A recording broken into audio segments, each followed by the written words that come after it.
इतने 22 दिनों के बाद इन्होंने इतने नीचे के स्तर की बात कर दी कि 700 ले लो।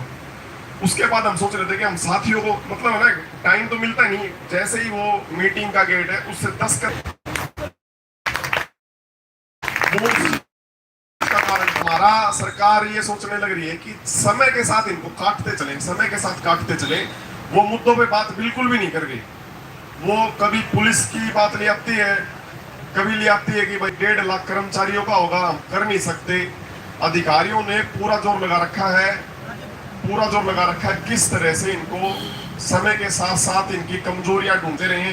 जैसे कल वो मीटिंग के बाद एक वो लेटर निकाला प्रेशर डालने के लिए, सबका डर निकल चुका भाई। सरकार के लिए मुसीबत अब खड़ी होगी, क्योंकि इनके जो प्रवक्ता है, जो ये प्रवक्ता कहने लग रहे हैं ना, डीसी ऑफिस के सॉरी इसके कॉन्ट्रैक्ट के कर्मचारियों को रख लो, ठेके के कर्मचारियों को रख लो, इन क्लर्कों को हटा दो, इनको गांव में घुसने मत देना। साथियों कभी भी आए ना कह देना तू वही है ना। आज हरियाणा का क्लर्क, हरियाणा का क्लरिकल स्टाफ एक एक गांव का बच्चा लगा हुआ है, एक एक गांव का। सबके सुझाव आ रहे हैं, सरकार को अपनी खराब माटी रह रहे माटी करवानी होगी तो वो अपनी स्कीम पे चलती रहे, हम हमारी स्कीम पे चलते रहेंगे। 22 के 22 जिलों के साथियों ने निर्णय ले लिया है, सरकार चाहे कोई भी तरीका अपना ले, चाहे जेल में डाल ले, कुछ भी कर ले, कहीं पे ले जाए, सारे के सारे साथी एक साथ जाएंगे भाई। कोई भी घबराने की जरूरत नहीं है भाई, बिल्कुल भी।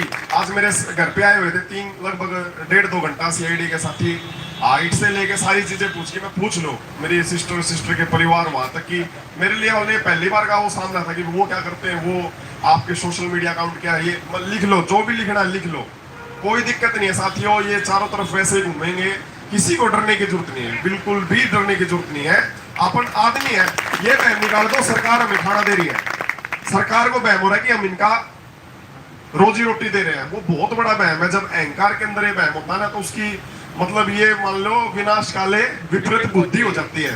तो सरकार की वो बुद्धि शुरू हो चुकी है। ये जो ओएसडी बना रखे हैं, ये सोच रहे हैं भाई साहब बड़ा बढ़िया नाम कर देंगे, इनको सस्ते में सुलटा देंगे। वो बड़ी गलत फहमी में होने लग रहे हैं, वो अपना भी नुकसान करने लग रहे हैं, अपना भी नुकसान करने लग रहे हैं साथियों। वो अभी तक हम सरकार के इस तरह से अपोजिशन में नहीं थे कि भाई पार्टी के साथ अपोजिशन में हम सरकार के खिलाफ थे, लेकिन अब वो चाह रहे कि पार्टी के खिलाफ हो। वो सरकार ने आंदोलन पे बिठाए हैं, पार्टी के खिलाफ भी सरकार ही शुरू करवाएगी। छोड़े नहीं है भाई साहब, छोड़े नहीं है, मार दो मिट जाओ, कोई दिक्कत नहीं है।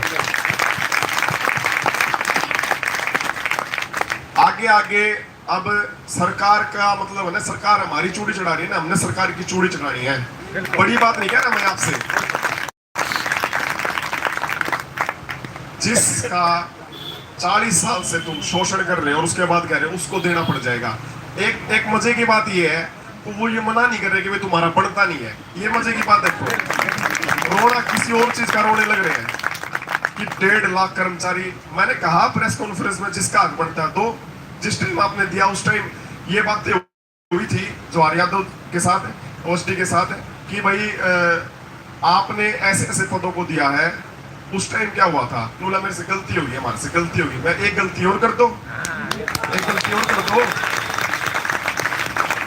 वो खुद उनको गलती मान रहे हैं, वो बातों को वो आपका होता है ना मैनिपुलेशन करना है, वो चीजें करने लग रहे हैं। भाई जो आपसे गलती हुई वो हरियाणा के क्लरिकल के लिए भी गलती कर दो। जिस समय आपने दूसरे पदों को बढ़ाया उस समय आपको क्यों नहीं फिक्र हुई कि भैया जो हरियाणा के क्लरिकल स्टाफ है इनका भी बढ़ाना चाहिए। उस समय आप कहां से ले गए थे? कोई जवाब नहीं है भाई साहब, उनका कोई भी जवाब नहीं है। उनकी नीति वो शाम दंड भेद वाली चीजों पे चले हुए हैं, लेकिन उनको ये नहीं पता ये आंदोलन नहीं है, भावना है, और भावनाओं के ऊपर चोट कर दी ना तो समझ लेना कि वो फैसला कुछ भी हो, लेकिन एक एक के अंदर ऐसी टसक बैठ जाएगी जिसका परिणाम पूरी ताउम्र उनको भुगतना पड़ेगा। ये मैं सच बात बताने लग रहा हूँ। नफरत हो जाएगी, आपस में हो जाएगी। भाई इतनी मेहनत कर रहे हैं, कहीं पे ब्लड डोनेशन कर रहे हैं, कोई भूख हड़ताल पे बैठा हुआ है, तो अंदर से वो भावना हो जाएगी नफरत की। वो पैदा कौन करवा रहा है? खुद वो करवाने लग रहे हैं। वो सोच रहे हैं हम अपनी नीति पे चल रहे हैं, हम हमारी पॉलिसीज पे चल रहे हैं, हम उस चीज में सफल हो रहे हैं, लेकिन वो बहुत गलत दिशा में जाने लग रहे हैं। वो बहुत गलत दिशा में इसलिए जा रहे हैं क्योंकि ये आंदोलन अब एक भावना और परिवार का रूप ले चुका है, जिसके अंदर सारे के सारे मिलकर एक साथ एक परिवार की तरह बैठे हो। मौका हम भी नहीं दे रहे उनको कोई ऐसी गतिविधि का जिससे हमें कोई उंगली उठा सके। अब भावनाओं के ऊपर वो ठेस करेंगे ना, चलो ठीक है भाई, तुम किसी न किसी स्तर पे जीत जाओगे, तुम्हारी पॉलिसी से, तुम्हारे उससे पावर से कोई ना जीत जाओगे, लेकिन एक जगह तुम जरूर हारोगे। वो समीक्षा हम भी करके दिखा देंगे सारे मिलके बैठेंगे, कोई दिक्कत की बात नहीं है। बुरे से बुरा आदमी आदमी के साथ ही कर सकता है, प्रकृति तो नहीं कर रही, इसलिए प्रकृति के साथ लड़ाई नहीं है, आदमियों के साथ लड़ाई है। वो सरकार जो है वो आदमी है, कोई दिक्कत की बात नहीं है साथियों। सारे हौसले बुलंद है सारे साथियों के, और सरकार के अब हम बिल्कुल खिलाफ होकर लड़ेंगे। ये भाई आज से घोषणा कर दो कि सरकार के बिल्कुल खिलाफ होकर लड़ेंगे। कोई भी इनका मंत्री कोई भी हो, साफ तौर पे कह देना वो एक बाइकआउट है भाई। जिस पद के बारे में आप सोच नहीं रहे, जिसने इतना शांतिपूर्ण आंदोलन चला रखा है, उसके बारे में आप बिल्कुल भी नहीं सोच पा रहे। एक छोटी सी डिमांड है क्लरिकल पद की, उसको इतना बड़ा जग जाहिर बना के, इतना बड़ा आपने उन्होंने खड़ा कर रखा है। ये सारी चीजें हमारे साथ साथ अब जेई भी हड़ताल पे बैठने लग रहे। मैंने तो रिक्वेस्ट करिए भाई, देखो आपने पहले भी बढ़वाया वेतनमान, पहले भी आपके आंदोलन हुए, कभी भी क्लरिकल वर्ग ने आपके बीच में आकर आपकी मुहिम के अंदर ये चीज शुरू नहीं की। कृपया करके थोड़ा सा वेट कर लो। ये सारी चीजें करने लग रहे हैं हम सारी चीजें करने लग रहे हैं। हमारे सबसे बड़ी ताकत हमारा डीसी ऑफिस है, और उसने कह दी भाई गर्दन कट जाए लेकिन पीछे नहीं हटेंगे। तो चिंता की कोई बात नहीं है साथियों। आंदोलनों के ऐसे रूप होते हैं, ये मान लो अपनी सेकंड स्टेज है। रोडवेज के साथियों ने तो देख रखा भाई, छोकर भाई बता रहा था, कल चंडीगढ़ ही था, मेरे को सारी चीजें बता रहे थे। हमारे लिए थोड़ी सी नई चीज हो सकती है, चिंता मत करना, सारों के साथ जो होगा एक साथ होगा, और कुछ भी नहीं होगा। आज तक इनके साथ कुछ हुआ भाई छोकर, आज तक रोडवेज के अंदर? एक बार यहाँ पे आओ, आप वो वाला उदाहरण बताओ जो 18 दिन वाला था साथियों को।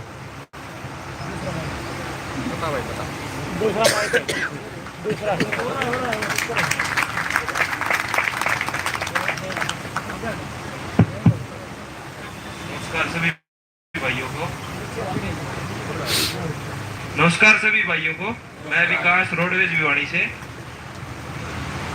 हमारे रोडवेज में 18 दिन की स्ट्राइक हुई थी, तो सरकार ने एस्मा लगा दी थी। एस्मा में 311 2B सेक्शन के तहत सभी डीसी को पावर दे दी थी कि वो किसी को भी टर्मिनेट कर सकते हैं, क्योंकि जो एस्मा है एसेंशियल सर्विसेज मेंटेनेंस एक्ट, मतलब कि हम एसेंशियल सर्विसेज को रोक रहे हैं, तो उसके तहत सभी को टर्मिनेट कर दिया था। तो उसके बाद भी हमारे किसी भी साथी के खिलाफ कुछ भी नहीं हुआ, क्योंकि हम आखिरी में जीते थे। लोग कहते हैं कि 18 दिन की हड़ताल असफल थी, असफल नहीं थी भाइयों। वो 56 रुपए किलोमीटर स्कीम का कर दिया था उन्होंने, हमने वो 26 रुपए करवाया था।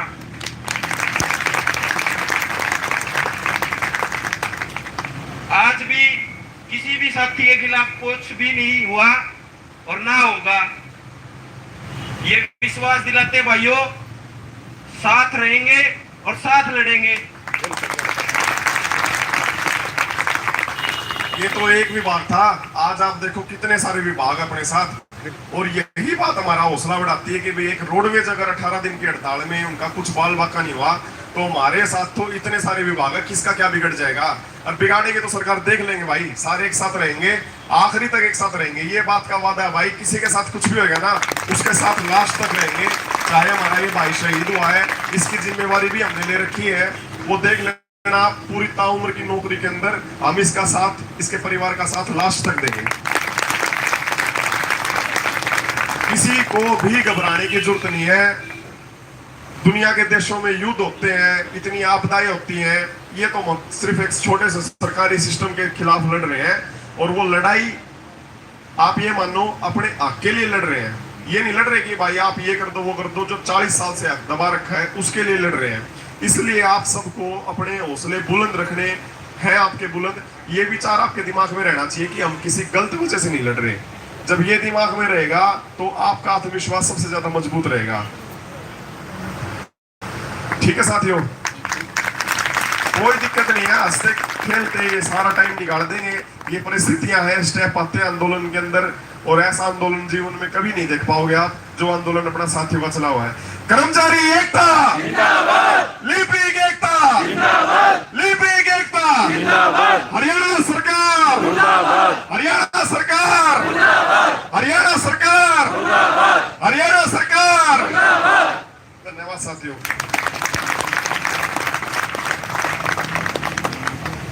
बहुत बहुत धन्यवाद विक्रांत जी का, जिन्होंने आपको छोटे शब्दों